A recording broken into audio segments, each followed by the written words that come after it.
Alhamdulillah, wassalatu wassalamu ala rasulillah, wa ala alihi wassahaba. Louange à Allah, nous le louons, nous implorons son pardon, son secours, sa guidance, que la prière et la bénédiction d'Allah soient sur le prophète Mohammed, ainsi que sur sa famille et l'ensemble de ses compagnons. Nous avons évoqué les tentations. Nous avons dit qu'elles se font de plus en plus nombreuses et de plus en plus intenses. Elles vont crescendo. Et ce, depuis la mort de Omar ibn al-Khattab, radiyallahu anhu, qui incarnait la porte, qui empêchait donc l'avènement de ces troubles au sein de la communauté. Il y a un autre récit rapporté par Al-Bukhari qui appuie cette idée.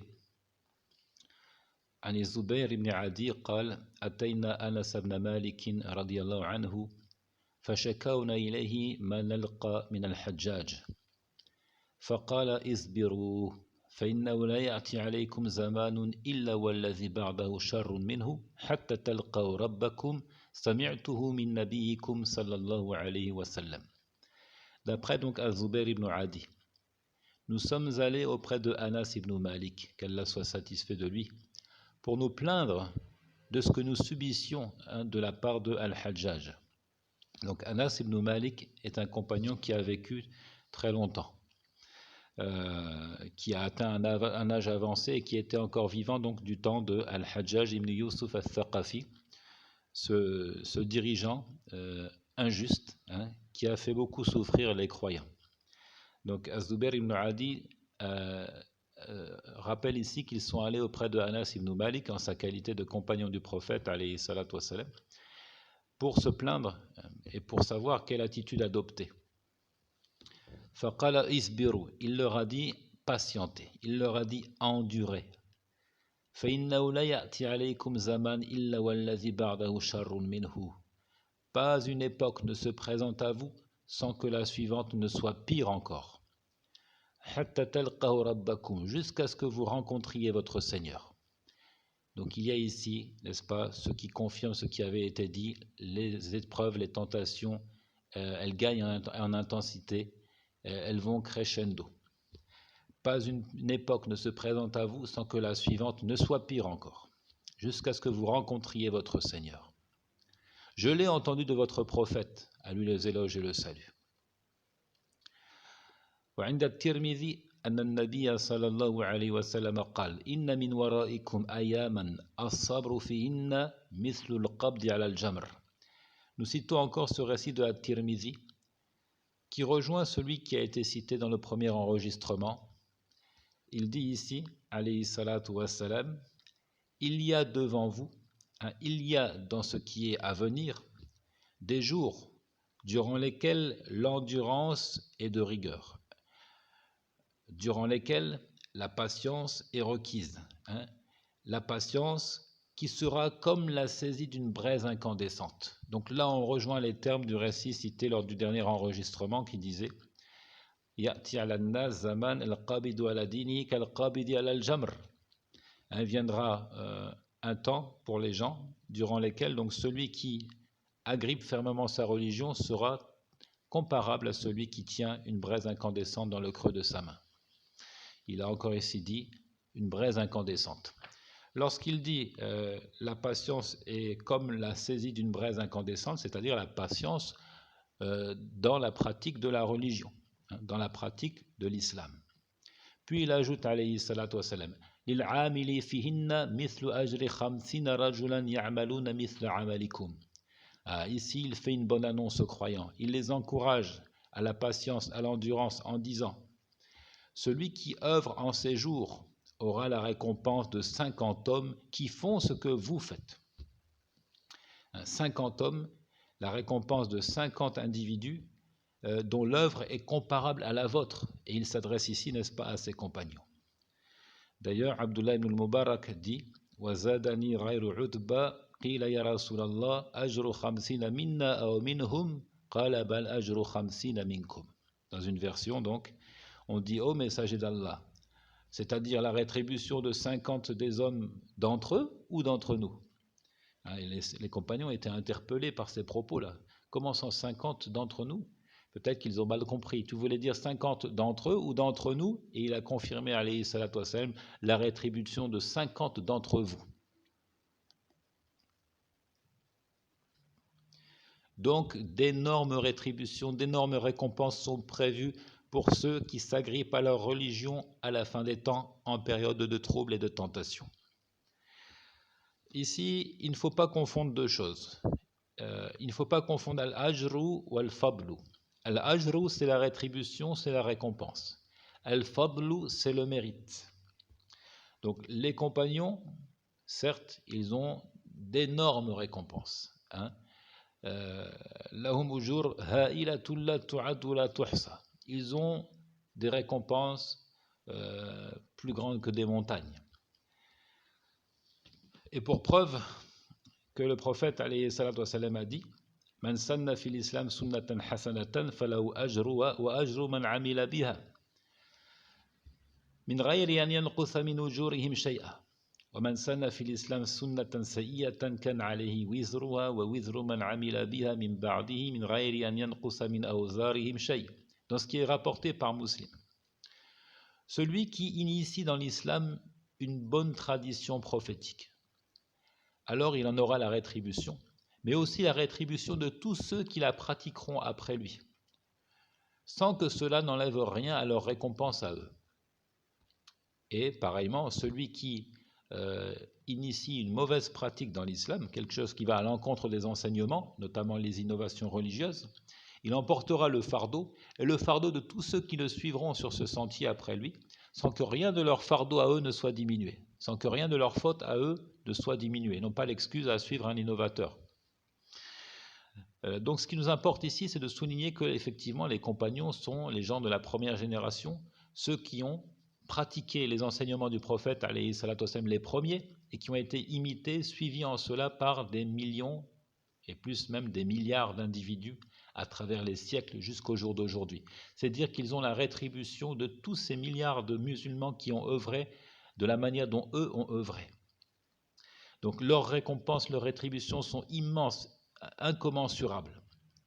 Malgré tout, ومع ذلك قد يوجد في زمن الفتنة وغربة الدين من يفوق الواحد منهم بالعمل.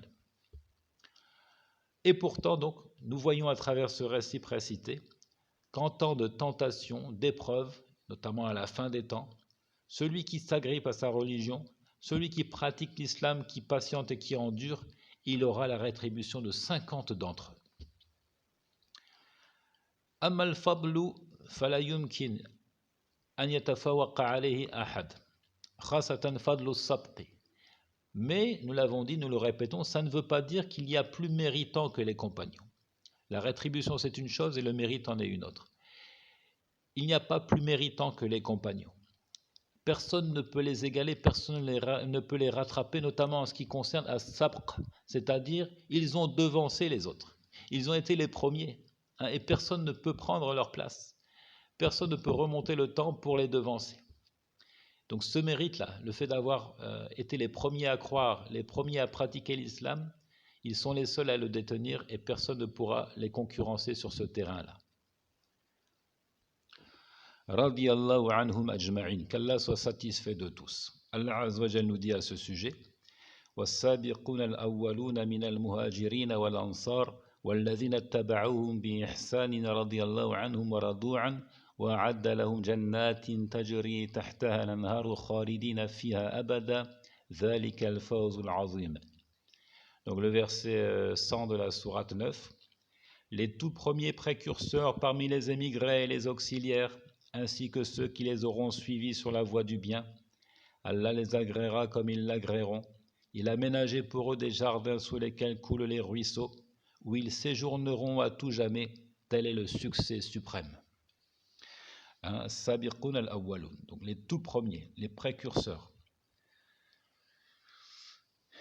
Un autre verset qui prouve que celui qui est passé avant tout le monde, qui a devancé les autres, a un mérite qui ne peut pas être égalé. Il y a le verset 10 de la sourate 57. La yastawi minkum man anfaqa min qabli al-fathi wa qatala ulaika a'zamu darajatan min alladhina anfaqu min ba'du wa qatalu وَكُلًّا وَعَدَ اللَّهُ الْحُسْنَى وَاللَّهُ بِمَا تَعْمَلُونَ خَبِيرٌ. Ne peuvent être tenus pour égaux ceux d'entre vous qui auront dépensé de leurs biens et combattu avant la victoire, c'est-à-dire la conquête de la Mecque.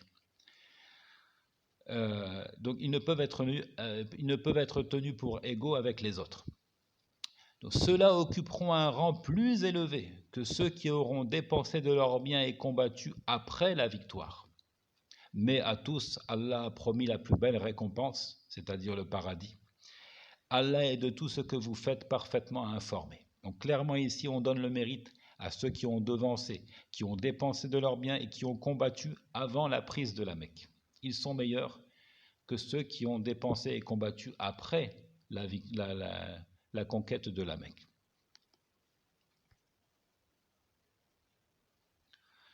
Et si c'est valable donc pour ceux qui se sont convertis au moment où la Mecque a été reprise, c'est d'autant plus valable pour ceux qui sont venus après, qui n'ont pas été des compagnons du prophète, alayhi salatu wassalam.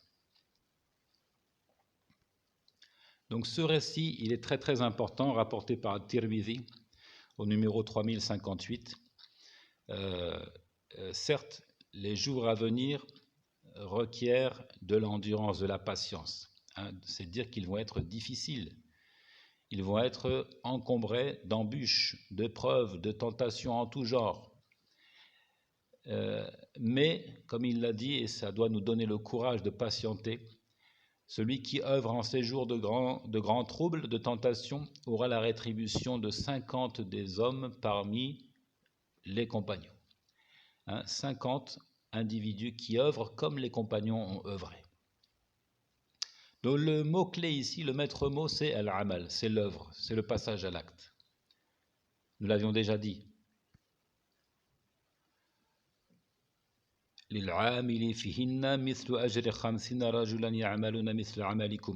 Pour celui qui œuvre durant ces jours, il y aura la rétribution de 50 hommes qui posent les mêmes actes que les vôtres, aux compagnons du prophète. Nous avions vu aussi le précédent récit,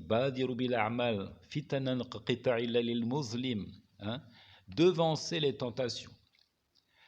Empressez-vous d'œuvrer avant qu'elles ne se présentent à vous. Des tentations comme des lambeaux de nuit ténébreuses, durant lesquelles l'homme se réveille croyant et au soir il est mécréant. Au contraire, au soir il est croyant et au matin il est mécréant, il vend sa religion pour une proposition mondaine.